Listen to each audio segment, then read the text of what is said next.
Hello and welcome to another live match from the Portsmouth WCQ, and today we are going to be seeing SPYRAL taking on Dinosaur. So for round 2 we're going to be seeing SPYRAL, piloted by myself, playing against Dino, and this is a going second SPYRAList, so I am just going to let him play out the first turn. There are actually 0 hand traps within this main deck, so you're not going to be seeing any interruptions here. Resolving the Extravagance there, going to be able to build up some advantage for him.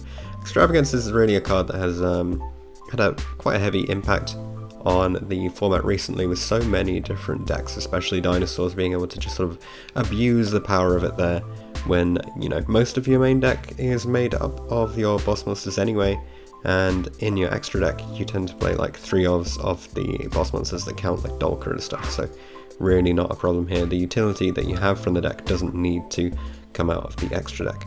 So just pushing through with the Miscellaneous effect here, that's going to get him 2 extra monsters. Even though he didn't open with the Lost World, it's still looking pretty favourable with him being able to make a YuGiOh here. Interesting, because normally you'd expect people to put up a Dolker. Perhaps he's fearing some mass removal, and then he gets the Pancratops as well off the Petty Pteranodon. This kind of board isn't super oppressive for SPYRAL unless, you know, the YuGiOh interrupts the wrong thing. Starting off with the Foolish Burial Goods, I think I actually opened double Foolish Burial Goods here. So the hope was he would negate one and then I'd be able to use the other one, because it does actually negate the activation. That just sets up the trap, and then Rota can set up a Tough here. And then Tough is on board, so he does actually have the opportunity to either remove it with the Pancratops or just negate some with the YuGiOh. And he opts to negate the summon with the YuGiOh, but not too much of an issue because the trap does mean that it will be able to come back here. So essentially the thought is I need to be able to push through this, both of the interrupts, and then start assembling my own retaliation board, hopefully ending on something like Appaloosa Sleeper past that. Luckily for me, I open the last resort here, so I can put it onto the Tough, and that means he's not able to, you know, get rid of my Tough with the Pancratops. And because I've revealed the top card of his deck now, I can resolve the Super Agent in hand and go straight into Double Helix. So pretty strong position. Obviously I have had to use up a fair amount of resources to get here, and it means I'm not going to be able to end on like a Sleeper last resort. However, that shouldn't be too much of an issue. The resort is still in main deck, so Unicorn here can spin away the YuGiOh and get me access to resort and the sleeper or whatever other piece I actually need here in order to build up enough resources to OTK. You see I added the assault there off the master plan because I knew I'd be searching for the quick fix, which would get me the big red, and allow me to put more monsters on board and eventually build up to a Borosaur to go alongside that sleeper search there. So this is essentially already sealed, unless we see a hand trap come down from Dinosaur side. There's not really anything to be worried about, or some serious misplays from my side could potentially stop me from being able to OTK. But we see the Double Helix comes back, and just figuring out a way to get the additional piece on board so I can actually keep the Unicorn as well as the Borosaur, and you can obviously turn that quick fix into a Linkuriboh, discard, get another quick fix out, get another search for recovery plays, so there's a big red here, just in case he has a battle fade or anything that could somehow interrupt the battle phase here. Now there's no opportunity to go Apollo and Borosaur, because there aren't quite 4 materials as well as the Borosaur there. However, Borosaur Sleeper still very, very strong, definitely not something to be shoved aside, and this is going to be more than enough to push in for the OTK.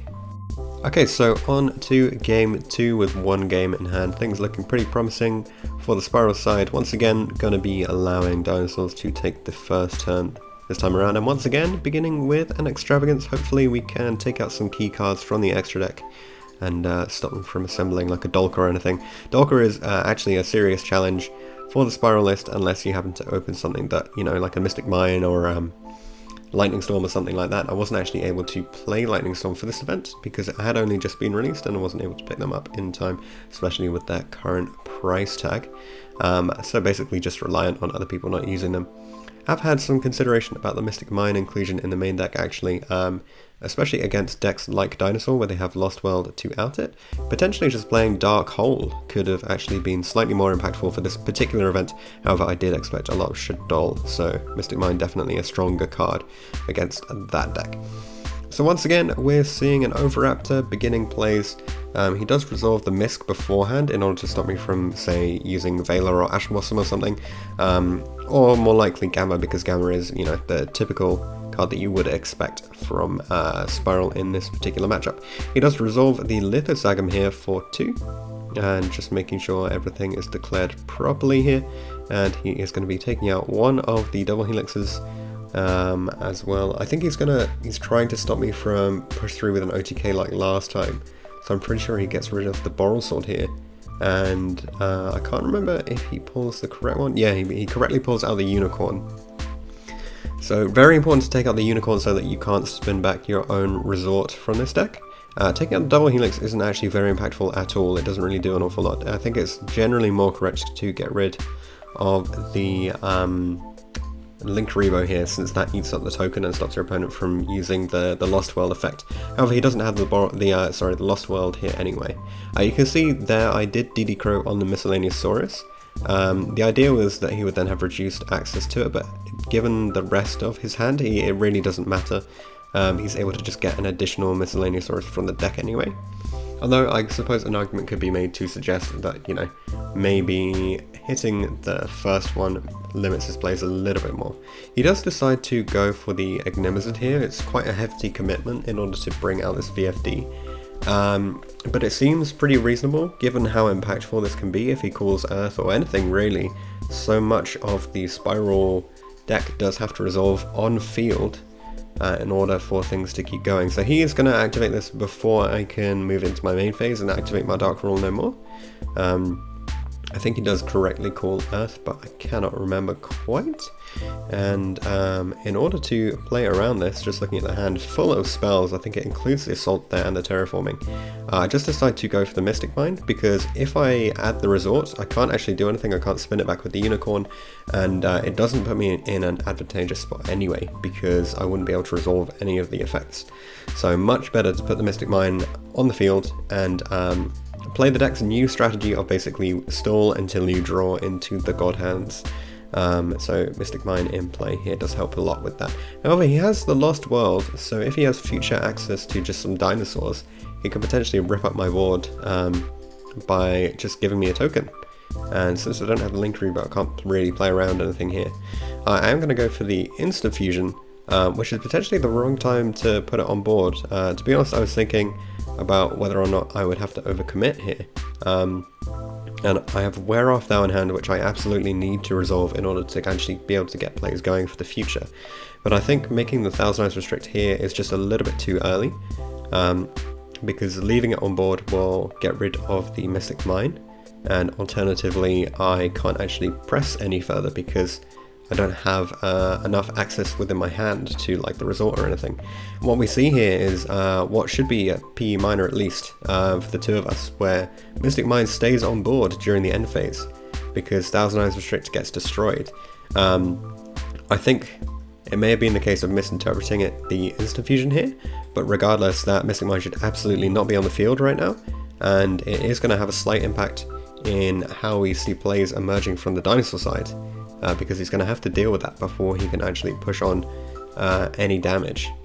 So he starts off by getting the Miscellaneous Saurus, which is obviously absolutely key, and he's just checking the extra deck of 3 cards left, I think, and he's able to give me a token by summoning the Misk, which means that he can now start activating some effects, and he actually goes for the Exciton Knight here, and this is what's going to limit his damage access, hence the Mystic Mine actually having a real role to play here in how the game develops, because he activates the Exciton, blowing up the Mystic Mine so that he can continue with the rest of his plays. So definitely, you know, the match would have proceeded very, very differently if that mine hadn't been there. However, ultimately, Dinosaur's able to remove the mine and carry on with the plays to assemble a pretty reasonable board, let's be honest. Getting access to the Ultimate Conductor here, and the Giant Rex on top of it. Not bad at all. If he did have a gravity controller in the extra deck, he could actually go into that and then a Dolka alongside it, provided the rest of his extra had the space for it. You know, he has resolved double extravagance by this point. Potentially this is actually a debatable position of he could have held the extravagance until he'd committed to a stronger board. But obviously he wasn't able to push in the damage there with the Extons, so needed to gain some resources earlier in the match anyway. Quick Fix is now freely able to resolve. He decides not to flip it over just yet. And out comes the Big Red. Just checking the graveyard, there's no, Big Red doesn't actually do anything right here. But Whereof Thou will do something, being able to search for either Magician's Souls or the,